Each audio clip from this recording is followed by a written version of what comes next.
দুইটা কথা, জাস্ট দুইটা। এক নম্বরে বরকত কামনা, দুই নম্বরে আল্লাহ খালি দুনিয়াতে ভালো খাওয়ালে, শুধু দুনিয়াতে খেলাম ভালো কি হবে, 2 দিন পর জাহান্নামে গিয়ে যদি জাক্কুম খাওয়া লাগে তাহলে আমার জন্য এই খাওয়ায় কি লাভ থাকবে? এজন্য আল্লাহ দুনিয়াতে যেমন ভালো ভালো খাবার খাওয়াচ্ছেন, আল্লাহ আগামীতে জাহান্নামে দিয়েন না, জাহান্নামের আযাব থেকে রক্ষা করে জান্নাতে দিয়েন, যাতে সেখানেও ভালো ভালো খাবার আমাদের নসিবে জোটে। দুনিয়ার খাবার দেখেও আখিরাত স্মরণে পড়ে, কারণ প্রকৃত মুমিন কখনোই পারে না আখিরাতকে সম্পূর্ণ ভুলে থাকতে। আখিরাতকে যখন মানুষ ভুলে যায় তখনই কিন্তু পাপে জড়ায়। আখিরাতকে যখন ভুলে যায় তখনই পাপে জড়ায়।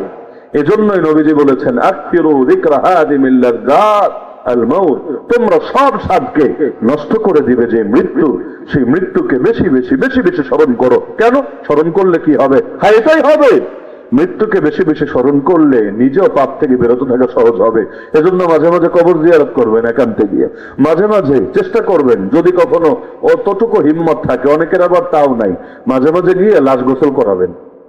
একদিন করেন না, একদিন কাফনের কাপড় পরেন না, লাশটা খাটে নিয়ে কবর পর্যন্ত যান না, এরপর হাতে ধরে কবরে নামান না, এরপর অন্তত 2-1 সপ্তাহ যদি ভিতরে আলাদা ভয় কাজ না করে বললেন আমাকে, আলাদা একটা আসর আছে এগুলো, জানাজার একটা ফজিলত তো এটা। আমরা ছোটবেলায় মনে পড়ে কখনো এমন হয়েছে যে এলাকায় অনেক মহব্বত যাদের সাথে হঠাৎ কোন অ্যাক্সিডেন্টে মারা গেল, ওই জানাজাগুলো বহুদিন পর্যন্ত ভেতরে আলাদা একটা ভয় জাগ্রত রাখতো।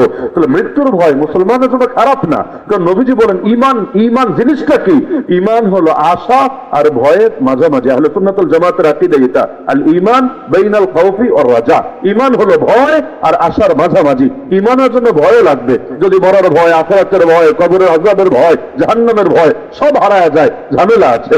আবার ঈমানের জন্য আশাও লাগবে। আশা খালি যদি ভয় থাকে, আশা মোটেও না থাকে, তাহলেও মানুষ বিপদগামী হওয়ার আশঙ্কা আছে। এজন্য রবের রহমতের আশাও থাকবে, জান্নাতের আশাও থাকবে, আবার রবের গজবের ভয়ও থাকবে। এজন্য কোরআনে আল্লাহ একসাথে বলেছেন, নাব্বি ইবাদি, হে নবী আমার বান্দাগুলোকে বলে দেন, জানিয়ে দেন, শুনিয়ে দেন, আন্নী আনাল গফুরুর রহিম, আমার একটা পরিচয় হলো আমি বড় ক্ষমাশীল, চির দয়ালু। কিন্তু এটাই আমার একমাত্র পরিচয় না, আরো একটা পরিচয় আমার আছে, ওয়া আন্না আযাবি হুয়াল আযাবুল আলীম, আমার আযাব সবচাইতে ভয়ঙ্কর যন্ত্রণাদায়ক আযাব। একদিকে আমি ক্ষমাশীল দয়ালু, আরেকদিকে আমার আযাবের মতো ভয়ঙ্কর আযাব হতেই পারে না। এই দুটোর মধ্যে যারা ব্যালেন্স করে তাদের ঈমানটাই খাঁটি ঈমান হিসাবে বিবেচিত হয় আল্লাহর কাছে। আল্লাহ আমাদের দুটো অর্জনের তৌফিক দান করুন। তাহলে খাবার সামনে নিয়ে যখন বরকতের দোয়া করি কি হয়? আপনাদের এলাকায় মনে হয় এমন হয় যে আগে প্লেট ছিল একটা, দোয়া পড়ার সঙ্গে সঙ্গে প্লেট হয়ে যায় 2টা, 3টা, 4টা, নাকি? হঠাৎ আসমান ফাঁক হয়ে প্লেট নেমে আসে, অথবা মাটি ফাঁক হয়ে প্লেট বের হয়ে আসে, এমন হয় নাকি জীবনে? অথবা আগে গোস্তের টুকরা ছিল একটা, দোয়া পড়লে গোস্তের টুকরা হয়ে যায় 2টা, মাছের টুকরা 3টা, এরকম ব্যাপার স্যাপার ঘটে নাকি? ঘটে না। তাহলে বরকত চাওয়ার মানেটা কি? বরকত চাইলে বাড়ে তো না, খাবার আসার আগে তো বরকত চাইলে একটা চলে, যে এখনো জিলাপি নিয়ে হুজুর আসে নাই, বললাম আল্লাহ বরকত দাও, বরকত দাও। অন্যদিন জিলাপি ভাগে পড়তে একটা, আজকে পড়লো 2টা, তাহলে তো একটা চলে। লেকিন সামনে চলে এসেছে জিলাপি আমার হাতে, এখন বলছে আল্লাহ বরকত দিয়ে দাও, বিসমিল্লাহি ওয়া আলা বারাকাতিল্লাহ। পিস তো ভাই একটাই থাকে, 2টা তো হয় না। তাহলে বরকতের দোয়া করার লাভটা কি? লাভ হলো এখানে শুধু পরিমাণে বাড়াকে বরকত বলে না, কিভাবে পরিমাণে বেড়ে, যদি সেই পরিমাণের দ্বারা আমার চাহিদা পূরণ না হয়। বরকত হলো যতটুকু আছে আল্লাহ সেটারে যথেষ্ট বানায় দেয়। আরে হায়াতে বরকত মানে এটা না যে তুই বেটা আর মরবি না, 500 বছর বাঁচবি, 1000 বছর বাঁচবি, না রে, ওইটা সম্ভবই না। হায়াতে বরকত মানে এটা, ওই যে কয়দিন বাঁচবে ওই কয়দিনই বাঁচবি, কিন্তু এমন কিছু কাজ করে যাবি যুগের পর যুগ আর শতাব্দীর পর শতাব্দী মানুষ তোরে এরপরেও গিয়ে ভুলতে পারবে না। যেমন ইমাম সুয়ুতিকে আমরা ভুলতে পারি না, এরকম বহুত ইমাম আব্দুল্লাহ লাকনবী আমরা তাদেরকে ভুলতে পারি না। অথচ খুব অল্প হায়াত পেয়েছেন, কিন্তু এত অল্প সময় এমন কিছু কাজ করেছেন। তাফসীরে জালালাইন না পড়ে কে মাওলানা হয়, কে আলেম হয়, কে মৌলবী হয়? অথচ রচয়িতা যিনি জালালউদ্দিন সুয়ুতি কয়দিন হায়াত পেয়েছেন, কিন্তু এত অল্প হায়াতেও এত কাজ করে গেছেন। সুবহানাল্লাহ। যুগের পর যুগ না, শতাব্দীর পর শতাব্দী চলে যায়, নামগুলো আজ অমর হয়ে রয়ে যায়। তাহলে বরকত মানে কি খালি পরিমাণে বেড়ে যাওয়া? যেমন নবীজি বলেছেন, আত্মীয়তার সম্পর্ক কেউ যদি ঠিক রাখে, আত্মীয়তার সম্পর্ক কেউ যদি ঠিক রাখে, তাহলে আল্লাহ তাআলা হায়াতে বরকত দান করে। মানেটা কি? আগে বাঁচার কথা ছিল 90 বছর, এখন বাঁচবে 150 বছর। না, ওইটা না, যে কয়দিন বাঁচার ওই কয়দিনে বাঁচবে, কিন্তু অল্প সময় আল্লাহ অনেক কাজ করার তৌফিক দিবে। সাহাবীরা কয়দিন বেঁচেছে? হাজার হাজার বছর না। এত দামি হলো, আসমানের সিতারা হলো, যে কোনো একজনকে ফলো করলেই জান্নাতের দিশা মিলে যায়। কেমনে হলো? কেমনে? এই ছোট হায়াতেই তো ভাই। এর মধ্যে এমন সাহাবী তো ছিলেন ঈমান আনার পরে একদিনও বাঁচেন না, একদিনও না। যুদ্ধ চলছে, নবীর কাছে এসে খায়বারের যুদ্ধে কালেমা পড়ে মুসলমান হয়েছে। তো মুসলমান হওয়ার আগে প্রশ্ন করেছে, ইয়া রাসূলুল্লাহ, আগে কোনটা করব বলেন? আগে জিহাদ শুরু করে দিব নাকি আগে কালেমা পড়ে নিব? নবী বলেন, আসলিম সুম্মা কাতিল, ইসলাম গ্রহণ করো এরপরে জিহাদ শুরু করো। বাস, ইসলাম গ্রহণ করে সেই যে জিহাদ শুরু করলেন, নামাজও পড়ার টাইম পান নাই, রোজাও রাখার সুযোগ পান নাই, হজ যাকাতও করতে পারেন নাই, সেখানেই শহীদ হয়ে গেলেন। নবী বলেন, ওর জন্য জান্নাত অপরিহার্য হয়ে গেল। কারণ ইসলাম পূর্বে সব পাপকে ধ্বংস করে দেয়। ইন্নাল ইসলাম ইয়াহদিমু মা কানা ক্বাবলা। আল্লাহর বান্দা ইসলাম গ্রহণ করেছে, অতীতে সব পাপ মোচন হয়ে গিয়েছে, নিষ্পাপ। এখন নিষ্পাপ সে, এই নিষ্পাপ অবস্থায় আল্লাহ তাকে সাড়া দিয়েছে। আর নিষ্পাপ অবস্থায় যদি মরেই জান্নাতে যেতে আর কি বাধা আছে? কি বাধাটা আছে? তাহলে জিন্দেগিতে বরকতের দরকার আছে নাকি নাই? খাবারে বরকত, কাপড়ে বরকত, রিজিকে বরকত, সবকিছুতে বরকত। বিশেষ করে রিজিক বলতে আমরা অবশ্য বুঝে গেলে খাবার দাবার, এটা হলো আমাদের আরেকটা অজ্ঞতা।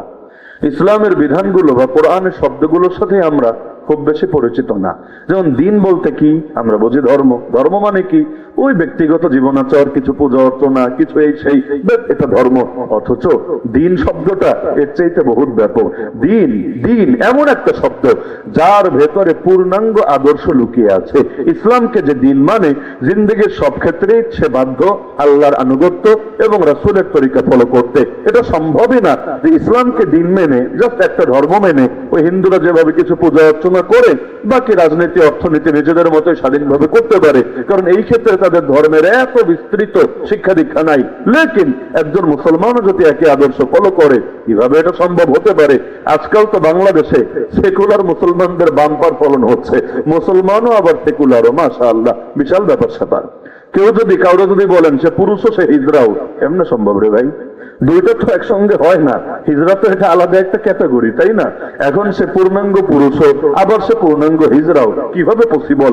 ওইটা সত্য না, এটা সত্য, কিন্তু এখন একই রকম শব্দ হলো সেকুলার আবার পূর্ণাঙ্গ মুসলমান, কিভাবে সম্ভব? সেকুলার মানে সে জীবনের সব ক্ষেত্রে ইসলামের আদর্শ তো সে প্রয়োগে বিশ্বাসী হতেই পারবে না, কারণ সেকুলার ইসলামকে চিপায় ফেলে রাখবে। মসজিদে ইসলাম, মাদ্রাসা ইসলাম, মাহফিলে ইসলাম, খানকা ইসলাম, তবে রাজনীতিতে ইসলাম না, অর্থনীতিতে ইসলাম না, বিচারাচারে ইসলাম না, আইন কানুনে ইসলাম না, শিক্ষা দীক্ষা ইসলাম না, সভ্যতা ইসলাম না, সংস্কৃতিতে ইসলাম না। তো ভাই তুমি আবার কিসের মুসলমান? ইসলামরা যে চিপায় ফালানোর চেষ্টা চলায়, ও নিজের মুসলমান দাবি করার অধিকারও হারায়। তো সেকুলার মুসলমান। কেউ যদি নিজেরা বলে আমি হিন্দু মুসলমান, আমি খ্রিস্টান মুসলমান, ওই কথার যে অর্থ হবে, কেউ যদি বলে আমি সেকুলার মুসলমান, ওই অর্থ একই হবে। পরিভাষাকে শাব্দিক অর্থ দিয়া উল্টাপাল্টা ব্যাখ্যার কোনো সুযোগ থাকে না। তো এখন রিজিক মানে শুধু খাওয়ার না, রিজিক মানে হলো জীবনোপকরণ। একটা জীবন চলতে শুধু খাবার হলেই চলে, তাই না? আর কিছু লাগে না মনে হয়, খালি খাবার হলে চলে না। একটা জীবন চলতে যা কিছু লাগে সবগুলোরই রিজিক বলে। খাবারও লাগে, কাপড় চোপড়ও লাগে, থাকার জায়গাও লাগে, বহুত কিছু লাগে। এই সবগুলোই রিজিকের অন্তর্ভুক্ত বলতে। না হলে কোন একটা জিনিস কম থাকলে ওইটার জন্যই মানুষের কিন্তু হালতটাই এমন। মনে করেন মুখে সব ঠিক আছে, ওই একটা দাঁতের ভেতরে কি যেন একটা ঢুকেছে, জিহ্বা মুবারক দেখবেন খালি ওইটার দিকেই যায়, বাকি তো সব ঠিকঠাক আছে না, ওইটার দিকে সমস্যা নাই, খালি ওইটার দিকেই যায়। আপনি সুন্দর ফিটফাট হয়ে রাস্তায় নামবেন, সব ঠিক আছে, খালি যে কোনো ভাবে জুতোটা চুরি হয়েছে, খালি পায়ে হাঁটতে শুরু করবেন, কি হবে জানেন?